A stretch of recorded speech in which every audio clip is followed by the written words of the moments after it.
नमस्कार। आज की इस वीडियो में आपका स्वागत है और आज हम बात करेंगे चक्र के विभिन्न प्रकार के बारे में। पिछली वीडियो में मैंने आपको बताया था कि क्यों आपके हाथ में चक्र होने पर भी आपके शुभ फल नहीं आ रहे। यहाँ मैं जहाँ चक्रों की बात कर रहा हूँ, मैं उंगलियों के प्रथम पोर में चक्र की बात कर रहा हूँ। पहले पोर में चक्र हैं लेकिन उतना अच्छा प्रभाव नहीं आ रहा, या ऐसा हो सकता है कि आपको बुरा प्रभाव ही दिखाई दे रहा हो। तो ऐसा हो क्यों रहा है? इसमें अगर आप ध्यान देंगे तो चक्र बहुत प्रकार के आपके हाथों में हो सकते हैं। यहाँ आप देखिए तो सबसे पहले आपको कुछ हाथों में इस तरह की चक्र उंगलियों के पुरों में दिखाई देंगे, जो सेंट्रल हिस्से से बिल्कुल मध्य भाग से घुमाव लिए हुए होता है। अगर आपको इस तरह का चक्र दिखाई दे तो ये चक्र निश्चित रूप से अच्छा है, लेकिन इसे होना कहाँ चाहिए? इसे उंगली के बिल्कुल मध्य सिरे में होना चाहिए। अगर ये उंगली के निचले सिरे में बन रहा है तो ये बहुत कम प्रभावशाली है, और अगर ये उंगली के ऊपरी सिरे में बन रहा है तो ऐसा व्यक्ति बहुत जल्दबाज हो जाता है।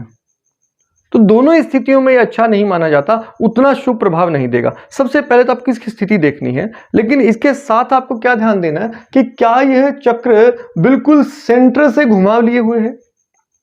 अब आपको दूसरा चक्र कैसा दिखाई देता है? ये सबसे बढ़िया नंबर 1 वाला चक्र हो गया। दूसरा आपको चक्र कैसा दिखाई देगा? कुछ हाथों में आपको केंद्र में वृत्त बनते हुए दिखाई देंगे, फिर उसके बाद से यहां से चक्र बनता हुआ शुरू होगा। अब ये चक्र अंदरूनी रूप से बंद है, ऐसे चक्र में कम शुभ प्रभाव दिखाई देते हैं। यहां हम देखते हैं कि ये बहुत अच्छा है ये भी, लेकिन इसकी तुलना में बहुत कम प्रभाव रहता है क्योंकि इसका सेंट्रल हिस्सा बहुत फोकस्ड नहीं है, और ये भी दिखाता है कि हम कहीं ना कहीं आत्म केंद्रित ज्यादा हैं और अपनी अभिव्यक्ति को बहुत एक्सप्रेस नहीं कर पाते हैं। अगर हम तीसरी स्थिति को देखें तो तीसरी स्थिति में चक्र कैसा होता है कि यह चक्र उलझा हुआ रहता है। कुछ घुमाव इसका इस तरह से होगा, फिर आपको उल्टी रेखाएं भी कुछ दिखाई देंगी, कुछ सीधी दिखाई देंगी, टूटन फूटन अंदर जाता रहेगी। ऐसा चक्र तीसरी श्रेणी में आते हुए बहुत ही कम प्रभाव देगा। अब कुछ लोगों के हाथ में आपको क्या दिखाई देगा कि चक्र इस तरह से घूम रहा है और चक्र इस तरह से भी घूम रहा है, यानी कि एक दिशा में इधर से जा रहा है, दूसरी दिशा में इधर से जा रहा है। अब ये इधर भी घुमाव दिखाई देगा और उधर भी घुमाव दिखाई देगा। इस तरह से आपको समझ ही नहीं आएगा चक्र की असल में दिशा कौन सी है, और ये एक तरह के दोहरे घुमाव को पैदा करेगा।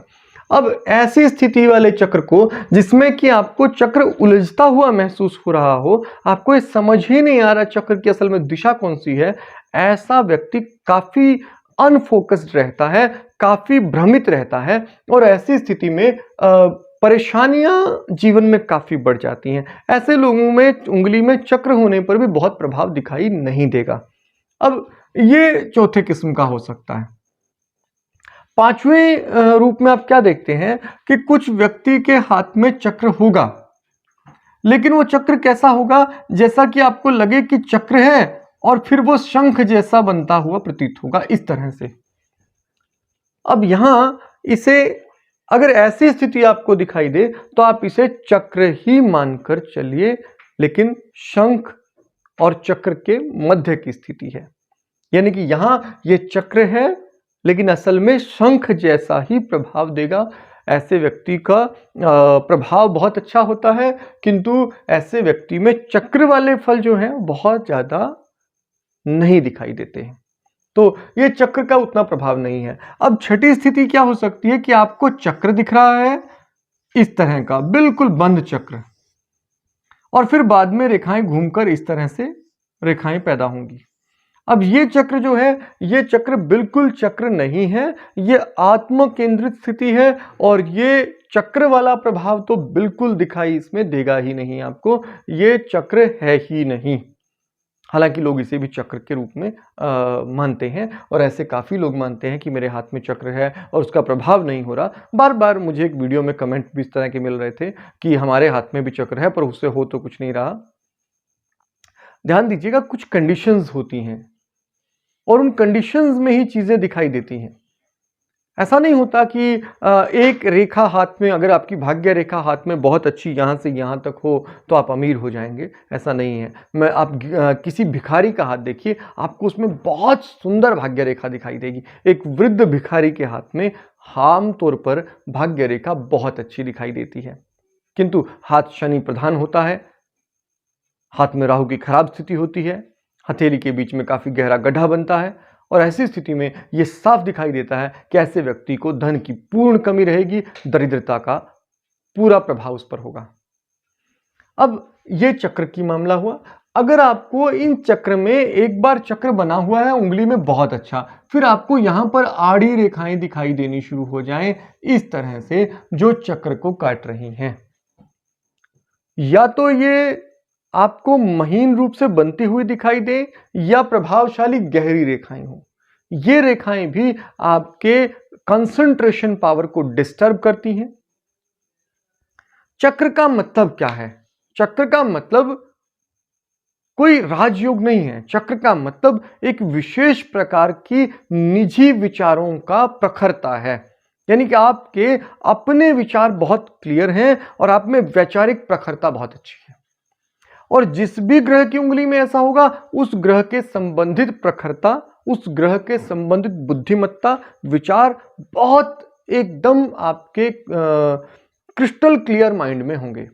मान लीजिए आपका शुक्र बहुत बढ़िया है, आपका बुध बहुत बढ़िया, और बुध की उंगली में आपके चक्र है एकदम स्पष्ट बिना किसी दोष के, बहुत प्रभावशाली और पूर्ण उंगली के मध्य भाग में है। चक्र का भीतरी हिस्सा आपको ऊपर उठा हुआ दिखाई दे रहा है। अगर आपको चक्र इस तरह से दिखाई दे ना, बीच में से ये इस तरह से उंगली उठती दिखाई दे और यहां चक्र की टिप हो, जब उंगली को साइड से देखें तो आपको यहां पर उंगली की टिप पर चक्र का सेंटर हिस्सा दिखाई दे, तो ऐसे चक्र को विशेष रूप से शुभ माना जाता है। अगर आपको ऐसा चक्र दिखाई दे जो उंगली के बिल्कुल मध्य भाग में है, ऐसे व्यक्ति के वैचारिक जो सोच है वो बहुत बढ़िया है। यानी कि ऐसा व्यक्ति व्यापार को बहुत जबरदस्त तरीके से समझता है, उसकी अपनी क्षमताएं कमाल की हैं और उसकी सलाहें भी कमाल की होती हैं। वो व्यापार को बहुत कमाल के तरीके से और बहुत जल्दी समझ लेता है। लेकिन क्या वो सफल व्यापारी हो जाएगा? ऐसा जरूरी नहीं है। इसके लिए उसके हाथ में बाकी लक्षण शुभ होने चाहिए। अब अगर उसकी मान लीजिए कि आपका बुध बहुत बढ़िया है उसका, और बुध भी बहुत अच्छा है और उसकी उंगली भी बहुत अच्छी है, लंबी भी है और उसमें चक्र भी है, ऐसी स्थिति में ये चांसेस होते हैं कि ऐसा व्यक्ति व्यापार बहुत बढ़िया करता है। लेकिन अगर उसका बुध उतना पावरफुल नहीं है कि उसे व्यापारी बना सके, तो भी वो एक मैनेजर बहुत अच्छा हो जाएगा, व्यापार को मैनेज करने वाला बहुत अच्छा हो जाएगा। तो वो किसी दूसरे व्यक्ति के लिए काम कर सकता है सैलरीड पर्सन बन के, लेकिन उसको बहुत व्यापार में कमा कर देगा। ऐसे बहुत लोग आपको मिलेंगे जिनकी व्यापारिक समझ कमाल की है, और उन्होंने जब एक व्यक्ति के अंतर्गत काम करना शुरू किया तो उसके व्यापार को अद्भुत उन्नति दे दी।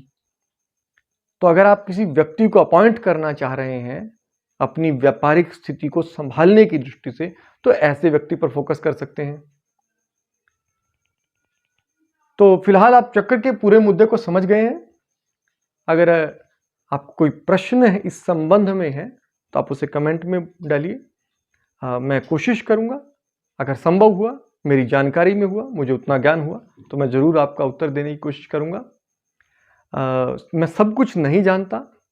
मैं आपको कितनी बार कह चुका हूं कि हस्तरेखा शोध का विषय है। इसके बारे में हमारे प्राचीन समय में, विशेष पर जब आक्रांताओं ने हम पर हमले किए, उस दौरान बहुत भारी मात्रा में हमारा ज्ञान ग्रंथ नष्ट हुए हैं। नालंदा जैसे विश्वविद्यालय जहां 3 महीने तक आग जलती रही थी, उस समय काफी कुछ जल गया है। ऐसे ही बहुत सारी घटनाएं थी। तो एक घटना है जो हमारे दृष्टिकोण में है, छोटी छोटी बहुत सारी ऐसी घटनाएं हुई जहां हमारे ज्ञान ग्रंथ जल गए हैं।